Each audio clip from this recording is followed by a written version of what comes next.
GMIN Ventures is a gold development company that is fully funded, currently building what will be Brazil's third largest gold mine. Our team has built several projects in the Guyana Shield and throughout South America, such as the Fruta del Norte mine in Ecuador, the Marion Gold Mine for Newmont in Suriname. So even though GMIN Ventures is 2 years old, our team has a track record of building mines over the last 15 years on time and on budget. Since we created the company, we acquired the Tocantinzinho asset from Eldorado essentially 1 year ago. When we acquired it, we updated the feasibility study, which we published in February, which was the cornerstone for documentation and information for us to go through our financing process. We put a $481 million financing package together this July, and with the permitting process being essentially complete, we were able to make a construction decision in September of this year. The feasibility study that we updated in February allowed us to revise our capital cost number, building in the inflation that we've seen in the marketplace and something that we wanted to execute on. So we have a $458 million capex, which is generating 24% rate of return at a $1,600 gold price. The Tocantinzinho project is essentially a single open pit feeding a conventional process plant at a rate of 12,600 tons per day.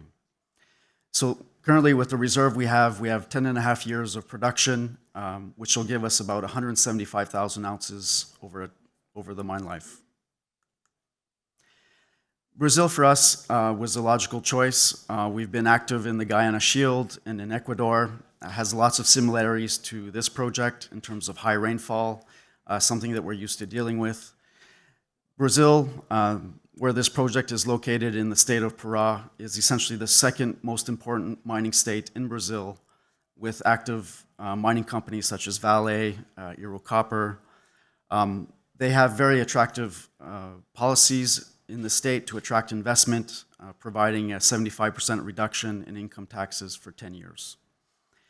This project is remote in the sense that there's no communities around it, no indigenous communities either that can be impacted by any mining activity. The financing package that we put together this summer provides us full funds to construct the project and has built in a buffer of $43 million plus contingency, which brings us to an $81 million buffer. Franco-Nevada will be providing a good bulk of the financing package through a stream and a debt facility, and they contributed to the equity private placement that we did, taking a 10% stake in the company. La Mancha came in to take a 25% equity ownership, followed by Eldorado, who we bought the project from. Essentially gave us back the $20 million that we gave them as part of the initial purchase. So definitely a sign of support for this project to move forward. CAT will be providing us as well with a $40 million facility for the equipment purchase. So currently we have 133 million US of cash as of the end of September, which we're investing into the project, and then we'll be drawing on these financing facilities that we have. So in terms of project, this shows a bit the sensitivity that we have with this reserve, which is a 1.31 gram per ton open pit with a relatively low strip ratio of 3.4 life of mine. For every $100 change in the gold price, we essentially generate about 100 million NPV increase. The detail engineering on the project is progressing very well. As of the end of September, we're at about 37% complete, which has allowed us to make a lot of the procurement that we need on the project. So, for example, the process plant has essentially been completely procured at this point. We have placed orders for a grinding circuit back in May, which are typically part of our critical path on constructing the project. As of the end of September, we have 148 million committed into our capex to purchase all the major equipment. We've also procured the mining fleet, a lot of the infrastructure that we'll be constructing over the coming 2 years. We've actually received the first pieces of our mining fleet on site already. We're in the final stages of commissioning that equipment that we'll be putting to work this month. We typically start our mining fleet quite early in the project to do pre-production mining. We also use a lot of the waste material to build our tailings facility, typically at a much lower cost than if you're using contractors. This allows us to train all the employees as well. So once the mill is running, we have a team that's performing really well at that point. So since we made the construction decision, we've been expanding our permanent camp facility. We've been working out of our exploration camp, which has 370 beds. The permanent camp that we're constructing now will provide us with up to 1,200 beds to ramp up construction over the coming months. We have about 427 people on site, part contractors, but several direct employees. And essentially, 52% of our employees are from our nearby communities, which provides for great local impacts in terms of employment and business opportunities in the region. So we'll be ramping up to about 1,900 people during the peak of construction. And once we get into operations, we'll be ramping down to about 650. We've already opened up our starter pit with contracting equipment to get ready to bring in our mining fleet. So during the pre-production period, we'll be stockpiling up to 2.4 million tons of ore, essentially 6 months of feed, before we even commission the processing facility. The project is in the state of Pará, as I mentioned. We're about 108 kilometers off the main highway, which is the paved highway, where we turn off in Moraes Almeida to go into our site. Essentially, the last 72 kilometers of the access road we maintain and upgrade, which we've done over the last few months, improving the road, building wood bridges to cross streams. So now we have excellent access into the property, bringing people and equipment in.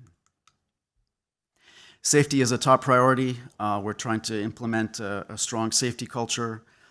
So far, we've had no LTIs on the project, and we're looking to keep it that way.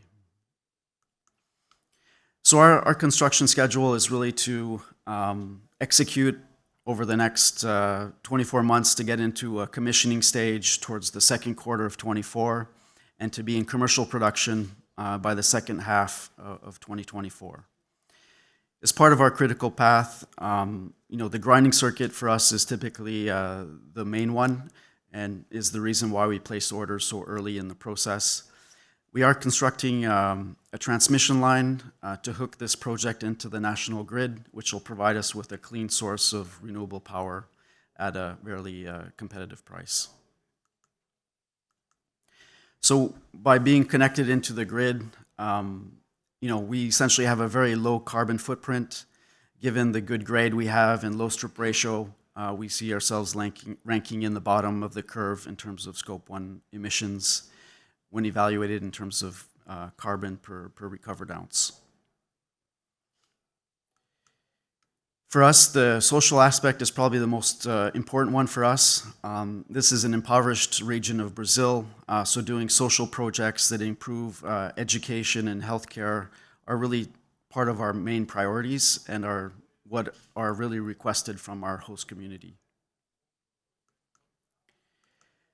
When we acquired this project from Eldorado, there was very limited drilling on the whole land package, but we do inherit essentially a 2 million ounce reserve that you see here in plan view. So it's a very large intrusive granite intrusion that's about 200 to 150 meters wide. So a very thick ore body, very simple to mine, not subject to any mining dilution. So we've done some drilling on this in the pit area over the last several months, essentially to de-risk what we'll be mining during pre-production. So you can see some of the results we've published lately, and this is reported in true width. So 193 meters of 1.48 grams per ton. Included in there some higher grade intercepts of 12 meters at 4.6, 5 meters at 10 grams. So definitely we have a nice high grade core within the deposit that we'll be able to increase the grade for the initial years. The land package is quite large. It's 966 square kilometers and largely unexplored. Only 84,000 meters have been drilled on the whole land package. So currently we're starting to look for the next deposit. In our view, this is an environment where you typically find multiple deposits. That's been the case, for example, at Rosebell, Marion, which have similar environments. So currently we're looking in the same trend as the Tocantinzinho deposit, about 2 kilometers southeast, where we have very good geochem anomalies, good geophysical indicators, and we'll be looking to drill that in the coming months and into next year. Zooming out to the land package, where you see the green dot in the middle is actually the pit. You see this main structural trend, northwest-southeast. That's about 40 to 50 kilometers long. So very regional type of land package, and we feel that this will be within trucking distance to the processing facility that we will be constructing, should we find additional deposits in the region. In terms of where we situate ourselves, we all like to refer to the Lassonde curve, being really at the bottom point where we create value. Essentially, we are fully funded, in construction, so well on our way to start moving up that curve towards positive cash flow, generating a re-rate by executing on development and construction. We talk about the valuations in the market. They are quite depressed. When you look at the developers, they're typically about 0.3 from the ones we show in this reduced peer group.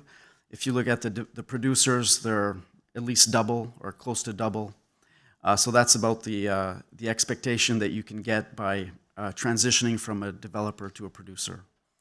On top of that, we do feel that we're well situated within our peer group with a great project and a great team to execute this. We kind of filter through different criteria. If you look at meaningful production, such as what we will have, fully permitted, financed. There's only a few projects at this stage right now, and I would feel that we're well positioned amongst our peers. We do have a very tight shareholder group. About 65% is within a few hands. Very little float out at the moment. And with an enterprise value of $80 million for a 2 million ounce reserve that is fully funded and de-risked, we feel this is a great entry point for new investors, especially given that the last financing was done at 80 cents and we're currently trading around 70 cents. So in the span of essentially 1 year from acquiring this project, we've updated feasibility, have financed, and are currently in construction. So definitely moving quickly through the life cycle of a project and looking to be generating positive cash flow in the second half of 24.